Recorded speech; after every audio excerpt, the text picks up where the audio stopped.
Welcome class. Today we will discuss about profit and loss. See, profit and loss में कुछ terms हैं जो आपको clearly समझनी चाहिए. Like CP. CP means cost price. Cost price जिस भी price पे आप कोई भी article purchase कर रहे हो as a trader, that is the cost price. Second is selling price. अगर किसी प्राइस पे आप किसी commodity को sell करते हो to some other person, तो that will be your selling price. Profit क्या हो जाएगा? इन दोनों का difference SP minus CP. We can write down as profit is equal to SP minus CP, selling price minus cost price.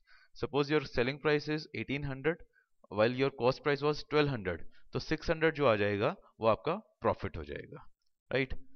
Similarly term is margin. Margin की value भी profit के equivalent ही रहती है, SP minus CP.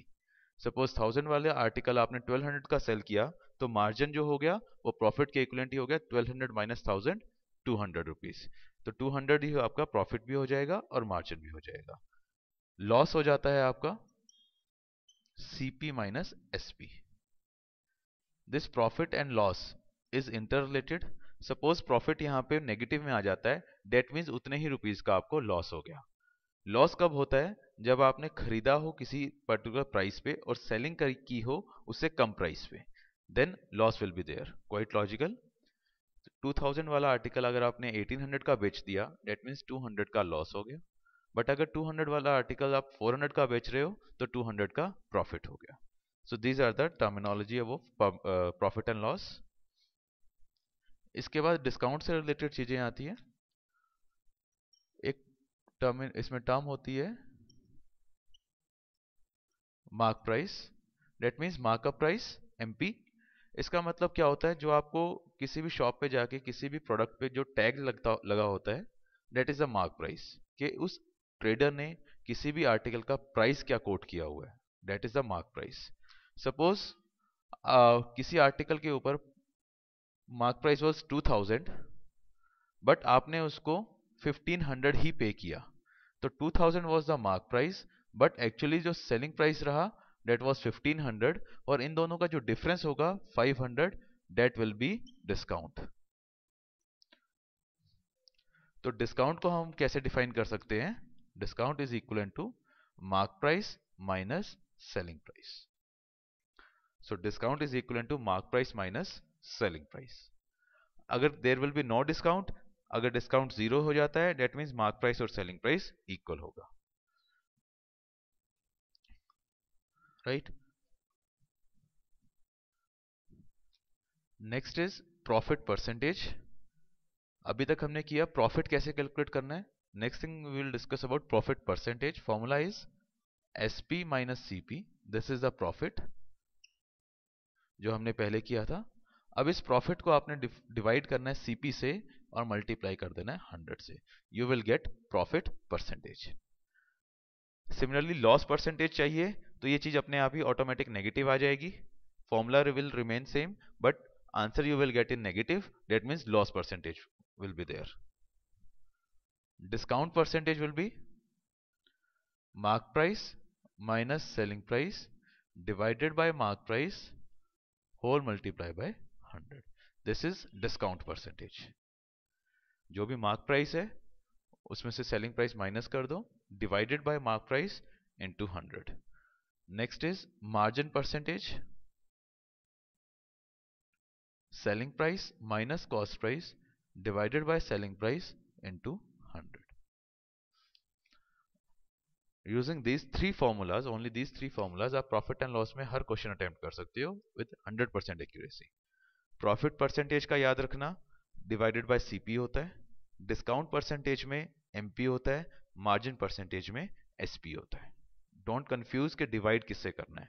This will be your common mistake otherwise. तो profit percentage और discount percentage maximum use होगा, margin percentage बहुत कम use होता है. Maximum question you will get from profit percentage or discount percentage, right? Okay, next thing to discuss here is equivalent discount. Suppose you have been given that a discount in a discount season there was a discount of 50% plus 40%. In front of some outlet, there was a banner of discount scheme 50% plus 40%. So you will get question, find the single discount or find the equivalent discount corresponding to this discount scheme. ठीक है, तो 50% plus 40% discount scheme के against आपको एक single discount निकालना है. आप इस क्वेश्चन को कैसे अटेम्प्ट करो. सपोज जो मार्क प्राइस था वो 100 रुपीज था, उस 100 रुपीज पे 50% डिस्काउंट है. 50%, 100 का 50% इज 50. दैट मीन्स पहले डिस्काउंट के बाद जो प्राइस आ गया वो 50 रुपीज आ गया. Now on this price discount is 40%. ये 40% 100 का नहीं रहेगा, अब 50 का रहेगा. अब इस 50 का 40% यू कैन कैलकुलेट 20 रुपीज. इसका मतलब है कि 100 वाला आर्टिकल आपको 30 रुपीज का मिल रहा है. That means 100 was the mark price, 30 was the selling price, तो डिस्काउंट आ गया 70. इसको परसेंटेज में कन्वर्ट करना है तो आंसर आ जाएगा 70%.